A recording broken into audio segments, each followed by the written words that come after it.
Hello everyone, আমার সুন্দরীর কিন্তু অনেক গরম, অনেক। আমরা কিন্তু সারাদিন বিছাইয়া থাকি, এরকম শুয়ে থাকি। আল্লাহ আল্লাহ আল্লাহ আল্লাহ করি, আল্লাহ বৃষ্টি দাও, আল্লাহ বৃষ্টি দাও, এরকম করতে থাকি। এই যে কারণ হচ্ছে আমাদের প্রচণ্ড গরম লাগে, আর এইরকম গরমের জন্য এইভাবেই শুয়ে থাকতে হয়। তোমরা কি জানো কীভাবে শুইতে হয়? প্রথমে আস্তে হেলে দুলে আস্তে চিত হয়ে এরকম ফোল হয়ে শুয়ে থাকতে হয়। তাহলে কি হয়, কোনো গরমই লাগে না। কারণ তার যে দেহখানা, সেই দেহখানাতে এমনিতেই অনেক গরম,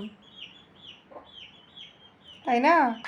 এই গরমে শুয়ে থাকা, বসে থাকা যায় না। আর এই ম্যাডামের হয়তো বা 1 সপ্তাহ না, 3-4 দিনের ভিতরে হয়তো বা উনি ডেলিভারি করে দেবে।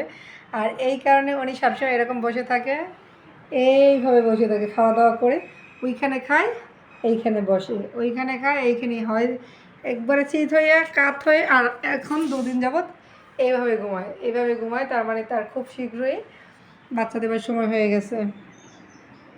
সুন্দরী, কে গরম লাগে? অনেক গরম লাগে,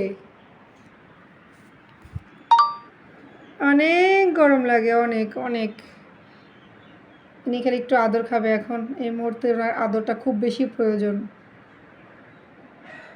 জানি না ও বাচ্চা কার বাসায় গিয়ে দেয়। আমার বাসায় সারাদিন থাকে, খায়, ঘুমায়, না জানি বাচ্চা কার বাসায় দেয়। আমি শুধু সেই ভয়েই আছি ওকে নিয়ে। এই বাচ্চা অন্য বাসায় দেবো, আমার বাসায় দিও, ঠিক আছে? তোমার জন্য আলাদা বেড করা আছে, ওই বেডে যাইও। কখনো বিছানায় উঠবা না, তোমার জন্য যেই বেড বানানো আছে সেই বেডেই থাকবো, ওকে? পাগো, মনে থাকবে তো? মনে থাকবে। 3-4টা বেবি দিবে মেবি। ওর যে শরীরের হেলথ কন্ডিশনে বোঝা যায় 3-4টা বেবি আসবে ওর। শান্তি। শান্তি কাকে বলে গাইস? দেখো তো আমাদের সুন্দরী কীভাবে ঘুমাচ্ছে। এভাবে গরমে ঘুমাইতে হয়, জানো তোমরা গাইস? দেখো গাইস। কী হয়েছে? ডিস্টার্ব ডিস্টার্ব কুটুস নাই বাসায়, কুটুস কই জানি গেছে।